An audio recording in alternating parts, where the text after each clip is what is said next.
Hi, Tonya Mosely of Fresh Air on NPR. I am so excited that you are here for Carbon Convos. How are you doing today? I am alive. I'm sitting here. I have a roof over my head. I have food to eat. I have love in my life. I think post-election, this is where we are as we think about our future and a path forward. Yeah. Okay, let me get my NPR voice on. You don't. There's no such thing as an NPR voice. I guess there Oh, is. there And I is. think You know people there say I is. have one, but yes, Okay. a beautiful voice too. So, yes, we're in a place of really having to take stock of what we have, um, find gratitude in any space where we can, and likely over the next few years, really tap into our resilience. Mhm. How would you describe your ability to be resilient? Mm. I think that resilience is just something that is a part of the fabric of my being. It's who I am, it's what I'm made of. And I say that because I think that for Black people in particular, like we come from people, if you're alive today, that means that you're a Black American. That means that you are the descendant of the enslaved.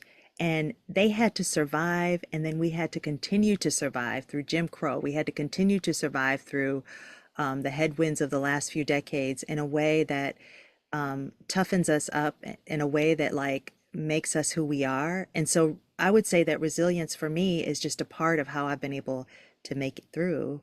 Um, you know, I'm giving you this heavy answer because it's kind of where my head at is in the moment. My grandmother is 98 years old, and after the election, I felt compelled to really just sit with her, to sit in her wisdom because she has been through so many dark times and still was able to like laugh and love and create and build, and like so in thinking about that, like we're resilient, we're tough, like we are made to deal with what will be before us. Yeah. I listened to your podcast, Truth Be Told, and I've heard you speak with your grandmother. And what I love about just you can hear it in her voice that though she may have been through, who knows what, as a Black woman coming from that time to now, she's not embittered. And I think that's the part that is really, really important that because it's hard because oftentimes life is just, very unfair, particularly to Black people, particularly to Black women. And to be able to be resilient and get over really challenging times that are hurtful and painful and detrimental, but still not allow yourself to be hardened, I think that is um, extraordinary and takes a lot of work. What would you say to that? Yes. And I want to know the ways because I feel already embittered now about so much in life. I'm starting to feel cynical now about so much in life. I have a daughter who's 17 and she's just a cynical, sarcastic person, period. And part of me looks at her and marvels at the fact that she can see the realities of the world and like be so young. But the other part of it feels really sad because I think that that innocence and that sense of like wonder and naivete is also the thing that gives us that grounding of being able to have that lightness and love and brightness. So to have someone live a whole life and still have that, I think it's part of that whole resilience Mhm. thing that we're talking about. And I think that so many of our elders have it. I Mhm. just want to know, like, how though? Because I think about even how I grew up. There, I would hear grievances, I knew and understood like the racist things that my family endured, or just like, general grievances about stuff. But by and large, like, there was a sense there that, like, we were above that, like, as far as making us bitter. I think my grandmother's generation had more community than we do today. Ooh, Like real community, like, they had church, they had, dinners, they had fellowship, things that At least I don't really have now. And I think that really, really helped because knowing that you had a home, you had other people who were going through the same thing, but you could still come together and you could still laugh and dance and play music and have a good time and um, commiserate together, I think was very powerful. And I think that's something that we really need to get back to more than ever. Like I mentioned that in the podcast I was telling you about Black Girls Do Politics. I said it's really, really important right now for us to build community. What would Yeah. you say to that? Oh, I mean, community is key. It's so true. I mean, I've been thinking after 2016, I was thinking about the 4 years between 2016 and 2020. And what was I doing during that time period? What were the things that we were doing to get us through? And part of that was like that deep sense of community that I had with creatives and literal community, meaning where we lived and our neighbors. And church is so important, but yet is something that I have fallen out of, but it does provide that community and that sense of belonging. And I think that's where we're going to be as we move forward. And I think that like we could take this outside of politics, like who you voted for, because one thing that I also will let you know, Wendy, is I've been grappling with is the people in my life that might have very different political views than I have, but we live in quote unquote community, whether or not we want to engage in community.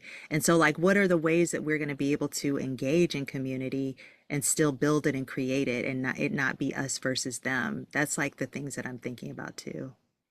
I think for me, it's not going to be the same. I'm not going to be as open as I once was, and that's part anger, part resentment, part fear, or just a protective measure. Because I've been slapped in the chops so many times. I'm like, you know what? I'm tired of turning the other cheek. I'm a Mhm. nice person, but I'm just not going to be as nice as I was. If you are offensive day one, you're going to catch it. It's not going to be day one, two, three, four, five. Mm. I'm going to have to confront that in that moment. And because I think about in workspaces where, so many of us are in difficult workspaces, even hostile workspaces, and we consistently have to, practically grind our teeth to a pulp to keep ourselves together when we are offended. We don't want to necessarily appear angry. We don't want to give them a reason or to justify the things that they, think about us already. Yeah.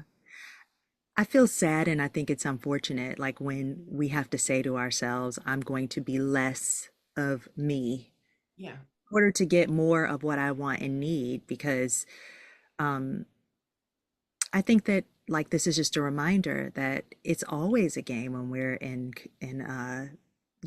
spaces like workspaces or professional spaces. Everyone has on a mask. Everyone, Well, not even everyone.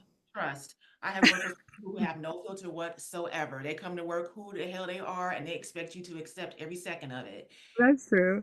And that's hard. But like I think we were talking earlier, like with clarity, there is no doubt. When you know, there's power there. And so you can strategically move and align with those that you trust, but also like hold the line and not be so open and so giving, but also like being a good colleague, but just keeping it professional. That's essentially what it is. Um, and also letting ourselves grieve over this, if that is your political affiliation, really understanding and grieving, you know?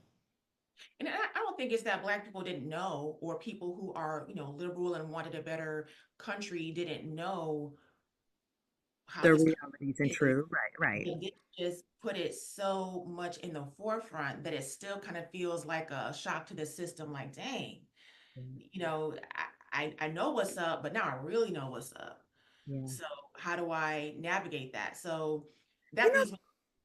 I Go mean, ahead. I would also say something else that I've really been thinking about, and this is not fully formed, and it's not a new idea or it's not, but I think that like I was just thinking about what is time. And what I mean by that is, Obama often talked about like And I think he learned this from Martin Luther King Jr. Like, the bend towards progress is really long and hard, Mhm.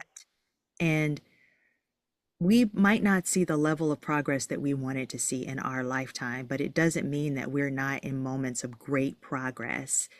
I actually think that, like, you're not going to change society without a major fight. Mhm. Mhm. We look at the civil rights movement and other points in history of great, like, liberation for Black folks, and we think, like, um, okay, that happened and now we're here. No, that happened and it's going to take so much time for us to be able to truly experience the fruits of our labor in a way that would feel full and whole. And, like, this is just a reminder of that too, to me. I feel like this election is just an extension of the Black lash or Yes, yeah. the liberal lash. And I'm going to go out on a limb and say, I think maybe our next president, if the Democrats get their stuff together, because the other piece of the election is you gave a Black woman 3 months to put together a campaign against that one. That was a mistake. That was a mistake right there. So, but I think if they get their stuff together, I think we could have a Democratic president um, next time. But I think it's going to take some realistic strategies, because who knows who's going to come after that one. The great thing about this one having won again is that it can't run again. I love how you're saying it. I will not say that name. I will not. No. There's some soul searching for the Democratic Party, and I think that I don't know if it will happen, but I think that it would be wonderful. It's like really important for us to take a look at our political process in general, and, like, do both parties, do they really represent what Americans need and want truly? We've never really stepped outside the bounds of a two-party system. And yeah, I'd love for there to be more interrogation. We talked about resilience and navigating challenging spaces. You've lived in what, 7 cities? Yeah, I Okay. have. So 7 cities, is it safe to assume that, not all of those environments were alike and maybe some were more difficult than others? Yeah, I mean, we were just talking about, as we watched the returns come in the night of the election, the places that we lived, and my husband and I, and oh yeah, we lived in Indiana, we lived in Kentucky, oh, yeah, we lived in Michigan. So yeah, yeah, we lived in Washington State and Boston, Massachusetts, and now here in California. So, how do you navigate those more difficult or more hostile environments? So it's a complex question, and it's not necessarily based on geography, because you also have to, like, take the time periods that we were in during the times that I lived in those places. But I think that what living in those places has given me is the advantage of understanding that we're much more nuanced than what how the media portrays us to be. When we question how could Black people be for Trump, or how can Latinos be for Trump, or how can women vote against their own interests around reproductive rights.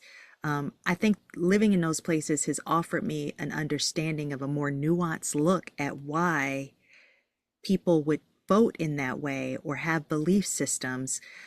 But I also, like, question so much, like, oh my gosh, if I were there today, like, I lived in Fort Wayne, Indiana in 2004, 2005. What does that living in those communities look like in 2024? Does it feel the same? Does it feel more hostile? I worked with a lot of people and considered them friends. We'd go out for drinks after work. Some of them were at my wedding, that they are fully down conspiracy theorist rabbit holes right now. And beyond them having support for Trump, they're, like, deeply, deeply enmeshed in things that are not true. And I can't imagine even ever knowing someone like that. But yet, these are people that were at my wedding, and, like, I would consider, like, 10 or 15 years ago, really dear friends that were also colleagues of mine. So I'm really thinking through those things in this moment, quite frankly. Yeah. Is it heartbreaking? Um, As I become older and become more and more cynical, um, it's less that it's heartbreaking, but more like a now, like a deeper heart truth of like the realities of just, yeah, okay, Wendy, yeah, it's heartbreaking. It is. It is heartbreaking. Um, because I would also say, like, even back then, I think we thought of our friendships as progress, Mhm. you know? I know for them, I'm quite sure they're like, oh yeah, I got black friends. Oh, Tanya's my black friend and her husband, and they're like, and I would say the same thing. Oh yeah, these are like people who are from the country and right outside of Louisville, Kentucky, or like lived in a small town in Indiana, and we found common ground and we're friends, and they see my humanity and I see theirs. And I don't think that it's that they don't see my humanity. I think that it's really just the fabric of who we are in this country. It's like Yeah. based on what our country was founded on, and their Mhm. identity is deeply enmeshed in that. Are you intentional about infusing your life with joy, or how do you create joy in your life? Yeah. I mean, I'm so indulgent when it comes to self-care and joy stuff. Um, and I don't apologize for it because it's like really essential to what I do. Because I'm hosting Fresh Air is a little bit of a different bag, but for most of my career, I covered news, and it was so chaotic from 2016 to 2020, like in a way that I look back at myself and think like, wow, I did that. Um, I actually was live on air as the insurrection was happening, guiding listeners through as we were dealing with that, and I did it. And you know, my thing about finding joy is that like it's essential because you can't live in the other place like and still survive and create and be a functioning person in society that is contributing to society. And so, yeah, I mean, and joy comes in like all types of ways. Like, we're talking about my favorite drink. I get it from the from Vaughn's. You said Walmart, they also sell it. But like I love this cherry limeade flavor water. That brings me joy.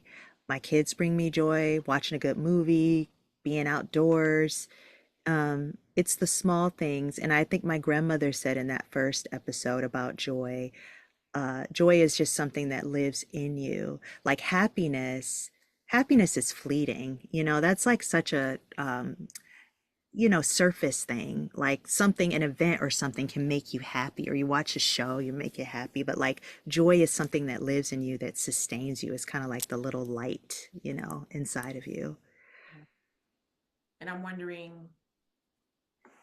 just wondering, is it going to be harder to keep that light on for a while? Because Almost definitely. Like right now, we're taping this just less than a week from the election, and or a week to the day. And like I feel pretty muted. I don't know if anything has made me feel joy in the last week. I've been comfortable, but like it's it's gonna take work. No one said though joy was something that was just abundant, that you like it's overflowing and you like have to keep it at bay, and how do you enjoy it while the world is burning? No, it's like a flicker that you have to keep igniting, I think. yeah, uh, yeah, we talked before, and you asked me how I was feeling. I was like, I don't know, because I don't know. I've been trying to sift through it all, and I just realized that I just feel kind of numb. But I'm also slow to process emotions. I'm the kind of person, something will happen, a month ago, I'll be in Target looking at socks, and all of a sudden, I'm sort of that way too, honestly. Yeah, it takes a moment, and that's probably a coping mechanism. yes, That's a trauma yeah, response. yeah, keeping it together Hmm. until a very inopportune moment Yep. when chit chatting with the cashier, and all of a sudden that the glory tear just comes down your face. Like, girl, You yeah, okay? Yeah. right. So what are some of your suggestions on, I mean, we talked about before, like building community, being very intentional about your joy. Um, do you have any other suggestions about not only Black people, but that is who we are here to talk about, but people who, in general are going through, hard times. I know so many people. I mean, I'm not going through the best time of my life either, but I know so many people who are really going through it. I have two funerals coming up this weekend. People, friends who've lost their husbands. I know people who are ill, and I feel so badly for them because there's just nothing I can do. There's nothing I can do, and I mean, aside from be there and offer assistance in whatever way that I can, but I can't solve these issues. Um, how do you navigate those feelings? How do you get through feeling like you want to do something but you feel helpless, you feel sad? How do you get through that? I think you just said something so important, like I can be there. And we can't like discount the importance and the power of like being there for each other. That goes back to what we were talking about regarding community. I remember growing up, when people would die, my grandmother was she was like the head of the deaconess board, so at church. And so, she and her deaconesses were part of like helping prep for people's funerals all the time. And because I grew up right around the block from my grandmother, I would often go with her to like help with those things. And the thing that always stuck out for me, and that like was such a balm, such a such a powerful thing for us when we started to experience loss in my family, were the people who would just come and sit, Mm-hmm. you know? Like it almost brings tears to my eyes when you have a loss or you're in dark times and someone comes and they just sit with you. Mm-hmm. They might bring a dish Yeah. and then they clean up while, while you're tending to other guests, and they're just there. Yeah. Like there's no way for us to solve the world's problems. If we could, like, wow, like we would not, nothing, like we'd have no problems. We live in utopia. But community is the thing. Community is the key in being there for each other and listening to each other. And the listening, we just know from like our lives that like sometimes the listening is just all that's needed and the answers come later from that listening. And there's no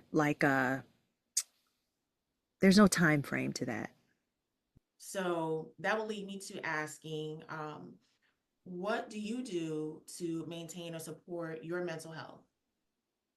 Hmm. I think it's always a work in progress. Um, I love how you're asking me these questions as if I am an expert and I have it all together, but I know that's the premise of your show, is just gleaning insights from others on how they do things. But my circle is really small, and that's intentional because I want those around me. I want energetically to feel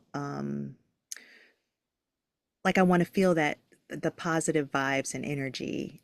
And it doesn't, even if it's not all positive, that we're like all on the same team. So I have tons of acquaintances, but really very few friends and very close with my family. And that is very important for my mental health because these are the people around me when I'm dealing with things at work or just dealing with the things that are happening in the world or the day to day.